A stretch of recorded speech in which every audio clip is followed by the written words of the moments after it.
You have seen the videos. The gasping, the frozen grimace, the triumphant fist pump afterward. Cold plunging has gone from fringe health cult to mainstream wellness phenomenon, endorsed by Olympians, tech executives, celebrities, and millions of ordinary people who swear by it. Is there actual science behind the Shiver? Or is this just another wellness trend dressed up in ice? The answer is both, and the distinction matters. Cold water therapy is not a new idea. An Egyptian medical text dating to around 3500 BC references cold water as a therapeutic tool. Hippocrates prescribed cold baths for fever, swelling, and fatigue. Roman bathhouses included cold pools as standard features. Victorian-era European spas built entire treatments around hot-to-cold transitions. In Scandinavia and Japan, the practice of alternating between hot saunas and cold water has been culturally embedded for centuries. What's new isn't the practice. What's new is the scale and the scientific tools now available to study what the cold does to the body and brain. Cold plunging has gained massive modern popularity, with dedicated cold plunge companies raising millions in funding and home ice baths becoming status symbols in certain circles. Users of the wearable fitness platform Whoop logged 34% more cold plunges in 2024 than the year before. Wim Hof, the Dutch endurance athlete known as the Iceman, built a global following by combining cold immersion with breathwork, claiming it strengthens the immune system and enhances mental clarity. The science, it turns out, is both more interesting and more complicated than any single influencer's claims. The moment your body hits cold water, a cascade of physiological responses begins, and it begins immediately. The cold triggers the sympathetic nervous system, the body's fight-or-flight command center. Heart rate surges, breathing accelerates, blood vessels near the skin surface constrict sharply, redirecting blood flow toward vital organs. At the same time, the body begins producing heat through shivering, a metabolic response that burns calories to warm the core. For many first-timers, this moment, the initial shock, is the hardest part to manage. Controlled breathing is essential. The instinct to gasp and hyperventilate can lead to dizziness and disorientation. Learning to breathe steadily through the shock is what separates a safe, effective plunge from a distressing one. Within about 30 seconds, if you stay in and breathe, the initial shock begins to subside. Your body enters a different state, one where the neurochemical story becomes genuinely interesting. Here is where the science becomes genuinely compelling. Cold water immersion triggers one of the most significant natural neurochemical cascades the human body can produce without pharmaceuticals. Research has documented a 530% increase in norepinephrine following cold water immersion, the neurotransmitter that drives alertness, focus, and cognitive sharpness. Dopamine, the brain's primary motivation and reward molecule, shows sustained increases of approximately 250%. These effects last up to 2 to 3 hours after exposure ends. This is not a spike like caffeine or sugar, which produce a short peak followed by a crash. Cold exposure causes a prolonged, sustained elevation of dopamine that researchers describe as one of the cleanest mood-enhancing mechanisms available. Beta endorphins, the body's endogenous opioids, are also released, contributing to post-plunge warmth, calm, and mild euphoria that regular practitioners describe. You get a blast of endorphins, dopamine, adrenaline, said Dr. Andrew Jagim, a sports medicine specialist at the Mayo Clinic. You feel more alert, focused, and energized. For anyone who has experienced a difficult stretch of low mood, brain fog, or chronic fatigue, the appeal of this chemical reset is not hard to understand. In 2023, researchers used functional MRI brain scanning to examine what happens to the brain during and after cold water immersion. After a 5-minute immersion at 20 degrees Celsius, participants reported feeling more active, alert, attentive, proud, and inspired, and less distressed and nervous.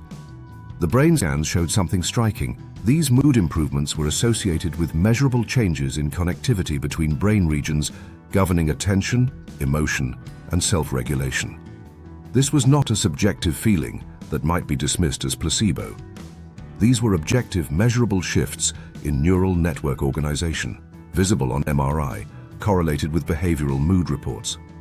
At the biochemical level, Cold water triggers release of serotonin, dopamine, norepinephrine, and beta endorphins, neurotransmitters that play crucial roles in emotion regulation, stress response, and reward processing. Deficits in these exact neurotransmitters are critical factors in developing depression, anxiety, and emotional disturbances. The implication, one that researchers are beginning to take seriously, is that cold water immersion may represent a non-pharmacological pathway to the same neurochemical states that antidepressants and anxiolytics aim to create. The mental health applications of cold water immersion are now the subject of systematic academic research. A 2025 systematic review protocol published in Frontiers in Psychiatry is compiling evidence from multiple studies on cold water exposure and mental health, reflecting the field's recognition that this is a serious clinical question. One case study documented a woman with major depressive disorder and anxiety who no longer had symptoms after 4 months of cold water swimming, eventually discontinuing medication and remaining symptom-free a year later. While a single case study is far from clinical proof, it is consistent with the neurochemical picture. Regular cold exposure may provide the kind of sustained dopamine and norepinephrine elevation that many antidepressant medications aim to produce. Dr. Anna Lemke, director of Stanford's Addiction Medicine Clinic, has found that many patients with chronic pain and mental health conditions feel better after graded cold exposure. The principle she describes is similar to exposure therapy. By voluntarily encountering controlled discomfort, you train the nervous system to handle stress more effectively, building what researchers call neurohormesis, the capacity for brief neural stress to enhance long-term brain resilience. The optimal water temperature for mood effects appears to be between 10 and 15 degrees Celsius. Genuinely cold, but not extreme. Beyond the brain, cold water immersion produces a range of physical effects, though the evidence requires more careful interpretation. Cold exposure stimulates the sympathetic nervous system, enhancing blood circulation by ensuring efficient oxygen and nutrient delivery to tissues and aiding in the removal of waste products. For athletic recovery, cold immersion reduces perceived muscle soreness and inflammation, a genuine, well-documented effect. However, a 2024 review found that cold plunging immediately after strength training may blunt muscle gains, since the inflammation from resistance exercise stimulates growth. The practical recommendation: if muscle building is your goal, wait at least 4 to 6 hours after strength training before plunging.